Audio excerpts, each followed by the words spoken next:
남유다가 죄로 인해서 멸망당했는데 이제 하나님의 특별한 손에 이끌려서 약 140년 뒤에 45년 니에미아를 필두로 하는 이스라엘의 3차 귀환이 있게 되었습니다. 그래서 이스라엘에 오늘 보면 이스라엘에 도착했던 이들이 그 예루살렘 성을 회복하기 위해서 어떤 노력들을 기울였는가 하는 부분들을 다루고 있습니다.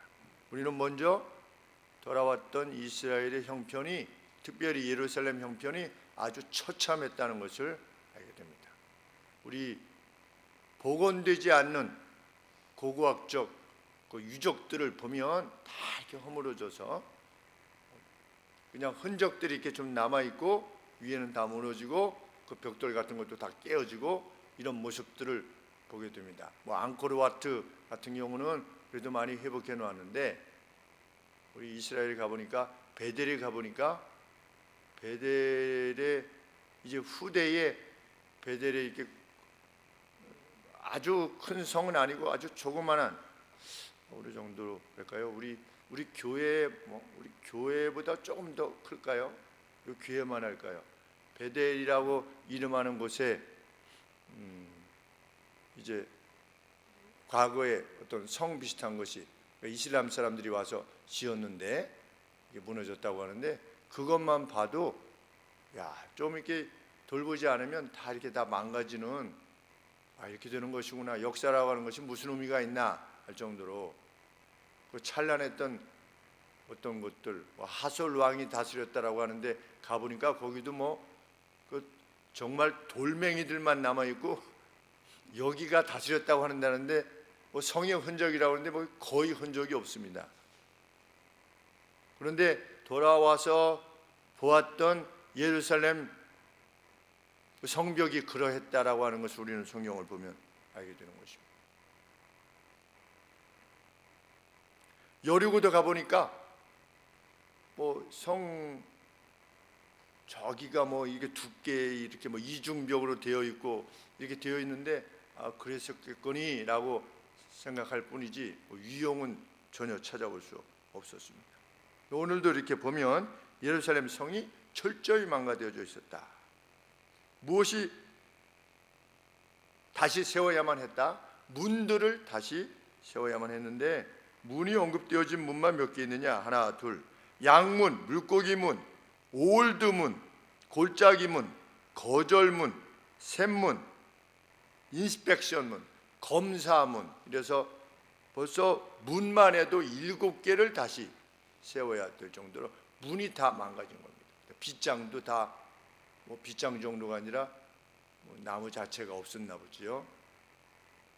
그래서 다시 세워야만 했다. 11절과 25절에 보시면 탑들, 망대들도 중건되어야 됐다. 중간중간에 이렇게 솟아있는 망대들도 다 다시 재건해야만 했다. 성벽 역시 1000큐빗, 1000큐빗이면 1큐빗이 45cm, 여기서부터 한 요 정도. 서양인들 45cm니까 0.45m인데 곱하기 1000을 하면 한 450m 정도 되겠습니다. 맞죠? 450m. 그러니까 벽이 무너져 있는데, 성벽이 무너져 있는데 450m가 무너져 있는 겁니다. 말이 450m지 얼마나 긴 거리입니까? 이게 다 무너졌다는 얘기죠, 어떻게 보면. 15절에 보시면 계단이 중건되어야 됐다. 계단도 다 망가졌고, 15절에 보시면 연못도 다 망가졌고, 집도 다시 세워야 됐고, 달리 말하면 안전진단을 받아야만 돼. 그 위에다가 세울 수도 없는 안전진단을 받아야 될 정도로 다 망가졌다는 것을 알고 됩니다. 우리 교회도 이전에 이쪽으로 이사 와서 우리 리모델링 하는데 저쪽 예배당 지을 때는 힘이 거의 안 들었습니다. 왜냐하면 이렇게 그 건축 설계대로 지으시는 분이 와서 지으시면 되니까. 그런데 여기 할 때는 이항진 집사님하고 저하고 저희 아내하고 이렇게 셋이 8개월간 하는데 배나 힘이 드는 거지. 정말 이러다가 사역이 망가지겠구나 할 정도로. 왜냐하면 있는 것을 다 떼어내야 되기 때문에, 있는 것을 떼어내고 새로 무엇인가를 붙여야 되기 때문에. 여기도 우리 벽 있을 때 중간에 벽 있지 않습니까?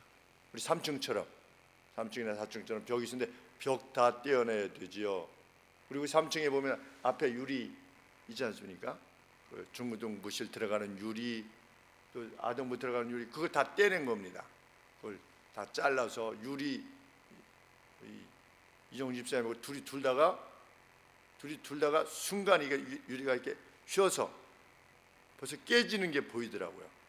다행히 동시에 놔서 안 다쳤는데, 그때가 이제 가장 위험했던 때 중에 한때였던 것 같습니다. 크게 다칠 뻔했는데, 그 유리 조각이 이제 찔려서 그럴 뻔했는데. 그리고 여기 이제 등 달다가 전기 내렸으니까, 그래가지고 이제 전선을 탁 하는데 이 전선에서 펑 하더니 연기가 닛바라고 그러죠. 이게 자르는 닛바가 날이 다 나갔어요. 그 무쇠가 전기가 와가지고 아마 저 전선이 연결돼 있었나 봐요. 안에 뭐가 합성이 돼 있었는지. 그러니까 다시 새로 짓는 것보다 리모델링 하는 것이 훨씬 더 참 힘든데, 이미 성원이 있는데 다 무너져 있으니 그걸 다 치우고 이렇게 새로 만든다는 것이 얼마나 힘이 들었겠는가. 딱 보았을 때 그들이 극복해야 됐던 것은 무엇이었느냐? 낙심이었을 겁니다. 낙심. 그들이 극복해야 됐던 것은 낙심. 무너진 성체를 볼 때 도무지 용기가 나지 않을 수도 있었기 때문입니다. 이젠 다 끝장이, 돌아오면은 뭔가 있을 줄 알았는데 가보니까 다 망가진 겁니다. 그래서 우리 뒤쪽에 보면 그 안에 들짐승이 살아가지고 위험해서 사람들이 그 안에 들어가서 자려가지 않았던, 그 정도로 예루살렘 성이 완전히 황폐화됐었다는 것을 알게 됩니다. 그런데 성경은 그럼에도 불구하고 그들이 감당하고자 했다. 왜? 그들은 그들의 귀환이 하나님의 손에 의한 것임을 보았기 때문이다. 그리고 그 자신들 앞에 서 있는 성은 하나님의 성, 예루살렘 성이기 때문에 그 하나님은 여전히 살아계시기에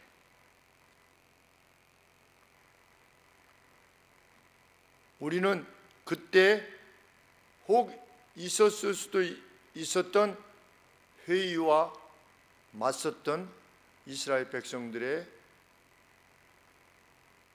힘찬 노랫소리를 듣게 되는 것입니다. 그것이 시편 126편의 노래입니다. 여호와께서 시온의 포로를 돌리실 때에 우리가 꿈꾸는 것 같았도다. 기가 막힌 일이었겠지요. 너희들 돌아가라 라고 했을 때 우리 해방이 그랬다고 하지 않습니까? 8.15 해방이 전혀 예상치 않았던 때 해방이 오지 않았습니까? 그래서 그때 장면을 보면 막 태극기를 들고 그냥 인파들이 막 하얀 옷을 입고 태극기를 들고 이렇게 거리를 뛰는 모습을 보게 되었는데, 돌아가라고 했을 때 여호와께서 시온의 포로를 돌리실 때에 우리가 꿈꾸는 것 같았도다. 고레스에 의해서 돌아올 때도 그랬겠지요. 또 에스라에 의해서 2차 귀환할 때도 그랬을 것이며, 이제 니엠에 의해서 귀환했을 때도 역시 마찬가지였을 것입니다. 여호와께서 우리를 위하여 대사를 행하셨도다. 큰 일을 행하셨도다. 우리는 기쁘도다. 그런데 돌아와 보니 아무것도 없는 겁니다. 인간적으로 보면 그쪽이 훨씬 낫던 겁니다. 왜? 이미 벌써 70년을 살았고 이미 140년을 살았고, 그리고 고대 최대의 문명 가운데 속해서 그들이 살았었는데 돌아와 보니 그저 고대 근동의 변방의 예루살렘이라고 하는 조그만 도시일 뿐인데 다 처참하게 무너져 있는 것입니다. 그때 이들이 자신들이 지닐 수 있었던 회의와 맞서 싸워서 이렇게 노래한 겁니다. 울며 씨를 뿌리러 나가는 자는 정령 기쁨으로 그 단을 가지고 돌아오리로다. 이것이 믿는 이들의 기백입니다. 신앙의 기백. 죽으면 죽으리라. 곧 단장한 길을 가는 것이 하나님의 사람들이 걸어가는 길이 아니라고 성경이 누누이 말씀하고 계시는 겁니다.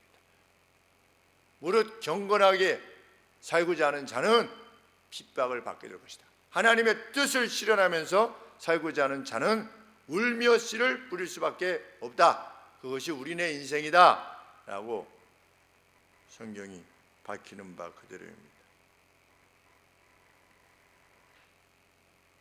먼저 대제사장들이 1절에 보시면 대제사장과 그 형제 제사장들이 함께 일어나 양문을 건축하여 성별하고 또 함메아 망대에서부터 하나넬 망대까지 성별하고 성별시킨 것입니다. 특별히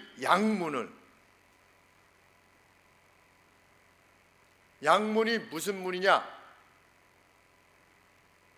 성전에서 가장 가까운 문이랍니다. 저도 못 봤습니다.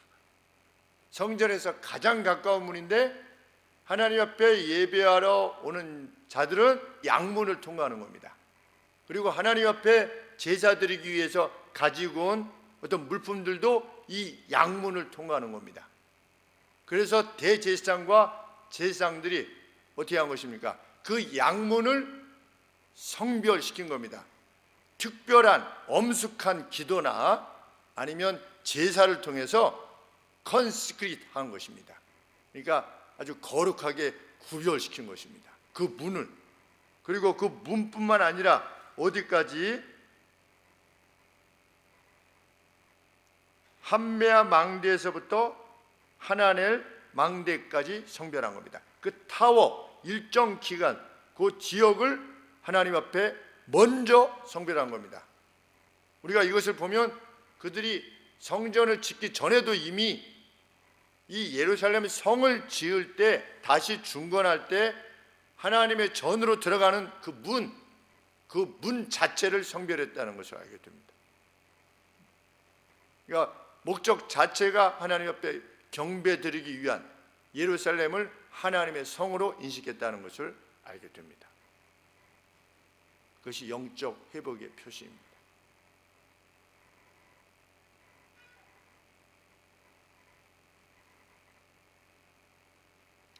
이 내용을 회복의 과정을 읽어가는 과정에서 마음에 깊은 감동을 받게 됩니다. 물론 이들이 이후에 또 위협으로 말미암아 마음이 연약해지기도 하지만 그럼에도 불구하고 마음에 깊은 감동을 받게 되는 것은 전 계층에 속한 모든 이들이 함께 나섰다는 겁니다.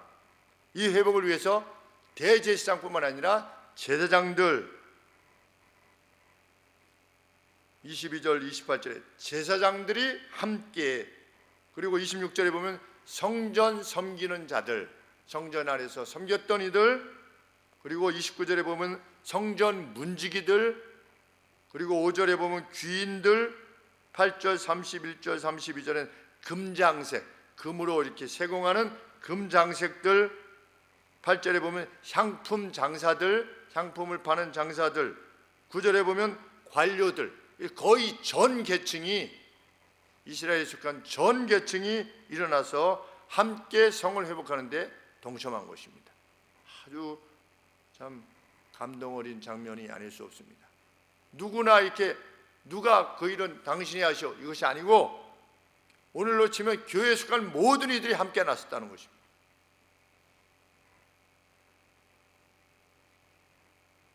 이 말씀을 읽을 때 에베소서 2장 21절이 생각났습니다. 너희는 그분 안에서 건물마다 서로 연결하여 주 안에서 성전이 되어가고 너희도 성령 안에서 하나님이 거하실 처소가 되기 위하여 예수 안에서 함께 지어져 가느니라. 그 모퉁이 둘이 누구냐? 예수 그리스도신데 모퉁이 둘 옆에 돌 하나가 놓이고 돌 하나가 놓이고 놓여서 하나님의 성전으로, 우리 성령이 거하시는 성전으로 함께 지어져 가느니라, 이런 표현을 썼는데, 그 영적인 성전의 회복에 대한 외적인 역사였던 것입니다. 이 예루살렘의 증거는 단순히 예루살렘을 다시 짓겠다는 것이 아니라 그들이 서로,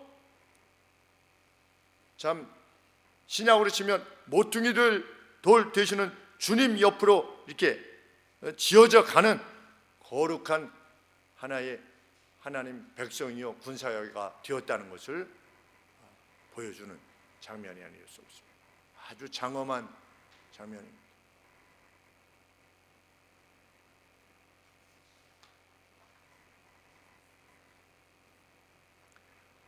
우리 3장 전체 내용을 보면 동시다발적으로 예루살렘이 지어진 겁니다. 우리 경부선 도로공사할 때 어느 구간까지는 어느 회사가 맡고 어느 구간까지는 맡고 동시에 일을 하는 것이지요. 그것처럼 이 예루살렘 성이 지어질 때 여기 짓고 그 다음에 짓고 이것이 아니라 각각의 맡은 섹터가 있어서 여기서 여기까지는 누가 짓고 여기서 누구, 이렇게 각각 구역을 나눠서 동시에 일이 진행되었으니 옆에 구역에서 짓는 사람들이 바로 옆에 있었던 것이 아니겠습니까? 이 사람 이쪽 부분은 그 누구의 지도하에 이쪽 사람들이 지금 열심히 일하고 있는 거고, 그리고 또 옆에는 또 다른 지도자 밑에서 또 이렇게 성전이 예루살렘이 다시금 지어져가는 그 모습을 볼 때 서로 간에 얼마나 참 형제됨을 느꼈을 것인가. 바로 옆에서, 옆 구역에서 이렇게. 그래서 나중에 그 성전이 다 지어지고 나서 그 기뻐하는 소리가 멀리까지 울려 퍼졌다라고 했는데, 그것은 함께 있기 때문이지요. 누가 주도적으로 얼마 내서 만드는, 내가 그냥 한 번에 다 할게, 이것이 아니고 다 함께 동참했기 때문입니다.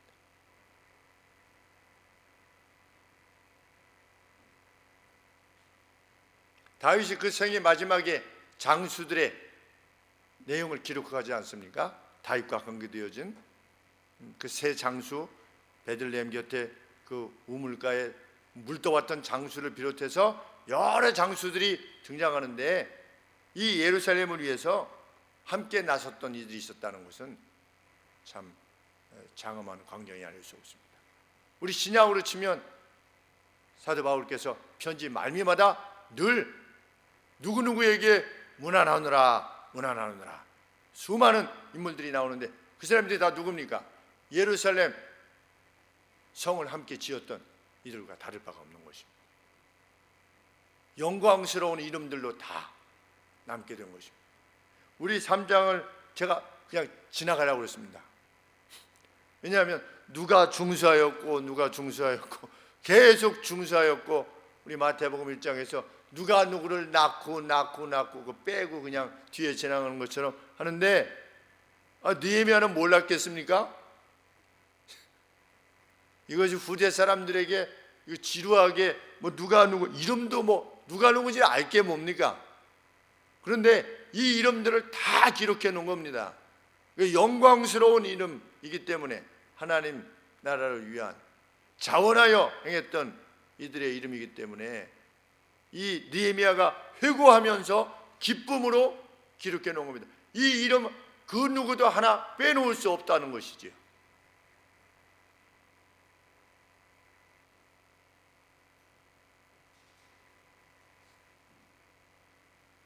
우리는 이 수고한 이들을 기술하는 가운데서 이런 특별한 표현을 접하게 됩니다. 20절 말씀에 보시면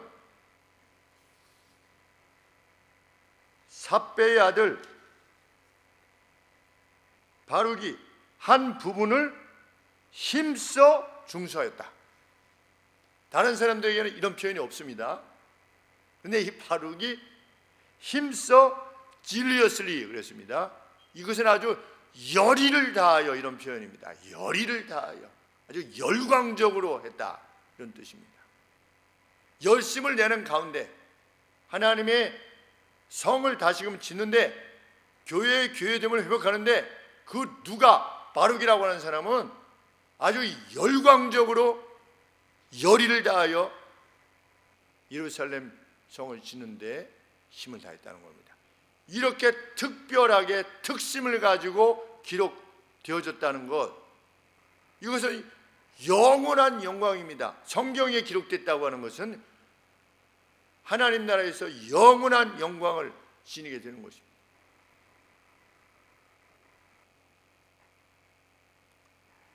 수고하는 가운데서도 그의 열의가 뛰어난 사람이 되는 것, 하나님 나라 위해서 그 보석과 같이 그 빛나는 그러한 인물이 되는 것, 정말 복된 인생이라 할 수밖에 없는 것입니다. 또 다른 주목되는 표현은 30절 말씀에 살렙의 여섯째 아들이다. 그러면 살렙에게 몇 아들이 있었다는 겁니까? 적어도 6명의 아들이 있었는데, 살렙의 아들 가운데 6째 아들이 예루살렘 성의 중건을 위해서 힘을 다한 겁니다.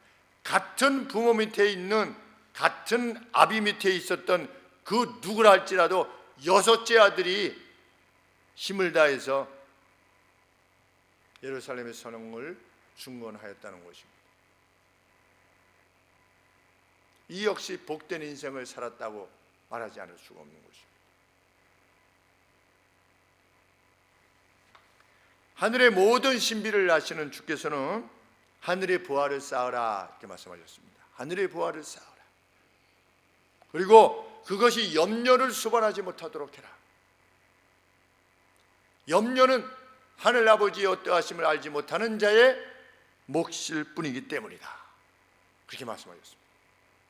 하늘 아버지가 어떠한 분이신가를 알지 못하기 때문에 그런 자들의 몫일 뿐이다, 염려라고 하는 것은. 너희는 먹을 것, 마실 것, 입을 것 염려하지 말고 오직 하나님의 나라와 하나님의 의를 구해라. 지금 돌아왔는데 상황이 처참한 것입니다. 개의치 말고 어떻게 해라? 네 몫을 해라.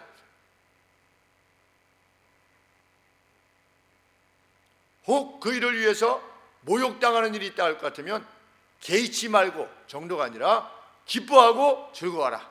하늘의 상이 크기 때문이다, 이 말씀하셨습니다.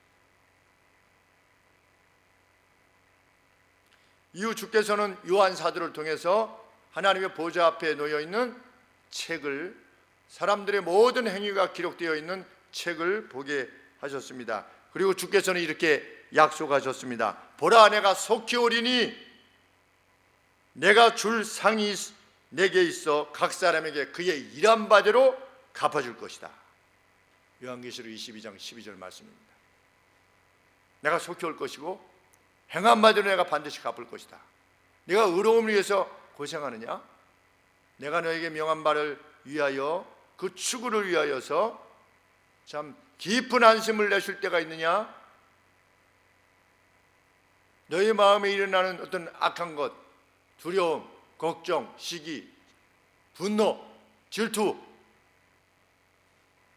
서운함, 이런 것들을 감내해내기 위해서 수고하는 그 모든 수고 내가 갚아줄 것이다.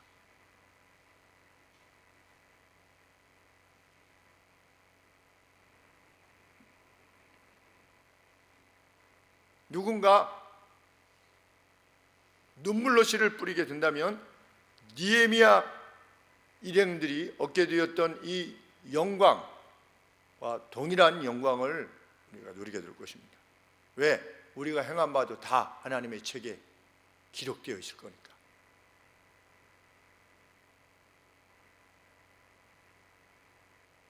특심한 열심으로 각 시대마다 하나님의 거룩한 나라를 위해서 수고하고자 하는 이들에게 그 영광이 주어질 것입니다. 어제 화평교회에 있었던 정암 강좌 음식을 준비하시느라고 우리 여전도에 우리 성도님들께서, 권사님들, 집사님들께서 한 40분 정도, 제가 볼 때는 한 적어도 40분 정도 이렇게 거기서 수고하시고, 이제 목사님들 다 드시고 나서 이제 나머지 끝나고 자리에 남으셔서 식사하시는데 가서 제가 인사를 다시 드렸습니다. 정중하게 인사를 드렸는데 너무나 감사. 그게 우리 양정화 집사님, 어머님, 권사님도 계시는데, 예수님께서 뭐라고 말씀하셨습니까? 내 이름으로, 내 이름을 위해서 냉수 한 그릇 대접한 것도 결단코 그 상을 잃어버리지 아니할 것이다, 그렇게 말씀하셨습니다. 그 음식 만든다는 것이 얼마나 수고스럽습니까? 돈 주면 되잖아요. 그냥 그게 나쁘다는 게 아니라 돈 주면 뷔페 부르면 되지 않습니까? 남들 와서 그리고 이제 하고 옆에 그냥 서 있으면 되잖아요. 그럼 인사는 인사대로 받고 힘은 좀 덜 주고, 물론 그럴 수도 있는데, 그냥 몇 주 전부터 무엇을 준비할 거냐, 어떻게 사람들 할 거냐, 그 마음에 다 생각하시고 결정하시지 않습니까? 얼마나 수고로운 것입니까? 다른 분들이야 그냥 와서 뭐 앉았다 가면 되고, 청소도 뭐 그냥 하루 하면 되지 않습니까? 청소 용역해서 또 할 수 있는 거고. 그렇지만 음식 만드는 것은 쉬운 일이 아닌데, 어떻게 보면 그렇게 빛나 보이지 않지만 정말 소중한 일이 아닐 수가 없는 것입니다. 분명 그 수주간의 그 수고에 대한 열심을 하나님께서 갚으실 겁니다. 금생과 내생에 예수님은 100배로 갚으시겠다, 이렇게 약속하셨습니다.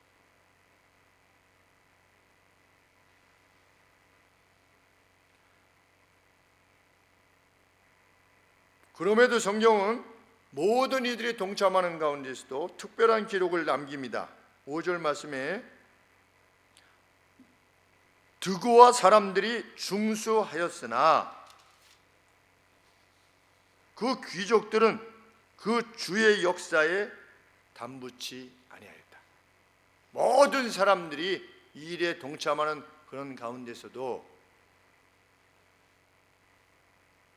드고와 사람들의 귀족들, 노블, 소위 그들 가운데서도 귀족들이라 여겨진 이들이 이 일에 서포트하지 아니하였다. 참 얼마나 불행한 일인 것입니까? 반대했다는 것입니다. 이 성을 건축함에 있어서 역사 가운데 모든 이들이 함께 나설 때에도 이런 인물들이 있는 겁니다. 영원히 그들에 대한 기록이 남는 겁니다. 그들은 서포트하지 아니하였다. 그들은 이 영광에 동참하지 못하였다. 한 달란트 맡았던 자의 태도인 것입니다.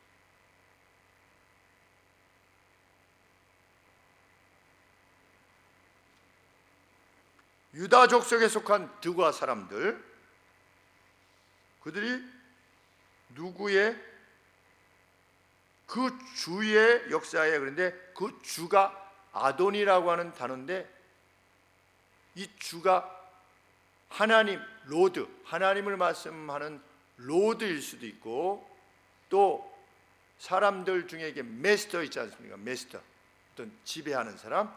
그러니까 지배하는 사람들을 치면 느헤미야지요. 느헤미야가 행하는 일에 함께 서포트하지 아니하였다라고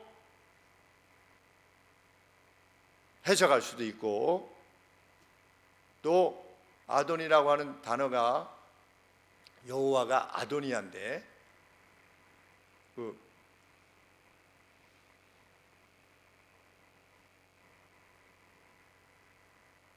이제 더 로드로 주님으로서 해석이 되어진다면 하나님의 일을 서포트하지 아니하였다.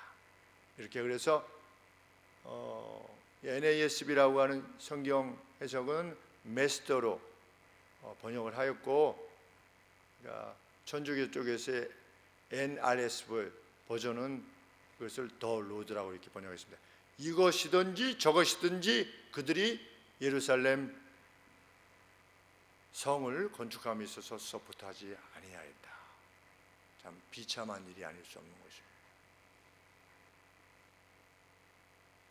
오늘 우리의 삶에 대한 기록이 어떻게 남을 것인가 하는 것은 오늘 우리가 어떻게 살 것인가, 하나님의 거룩한 일에 우리가 어떠한 태도로 대할 것인가에 달려있다는 사실을 우리는 기억해야 되겠습니다. 그리고 정말 이 함께 일했던, 수고했던 이들의 이름이 기록된 것처럼 하나님 보좌 앞에 그 책에 우리들의 역사에 대한 기록이 선하고 아름다운 것들로 가득 차치기를 가슴에 소원하며, 이를 막아서는 모든 것들을 물리치며 두려움, 낙심 이런 것들을 다 물리치며 나아갈 때 우리들 이름 역시 영광스럽게 남게 되리라 믿습니다. 우리 잠시 기도하겠습니다. 한 3분 정도. 하나님, 나는 주님의 나라에서 어떻게 어느 부분을 감당하며 참 열의를 다하여 행할 것인가에 대해서 마음을 주시고 생각나게 하시고 또 이룰 수 있는 능력을 허락하여 주시옵소서. 정말 눈물로 씨를 뿌리러 나가는, 그리고 뒤로 물러서지 않는 담대함과 용기를 허락하여 주시옵소서. 우리 한 3분 정도 합심해서 또 여러 교회 기도 제목들 가지고 또 함께 기도하시겠습니다.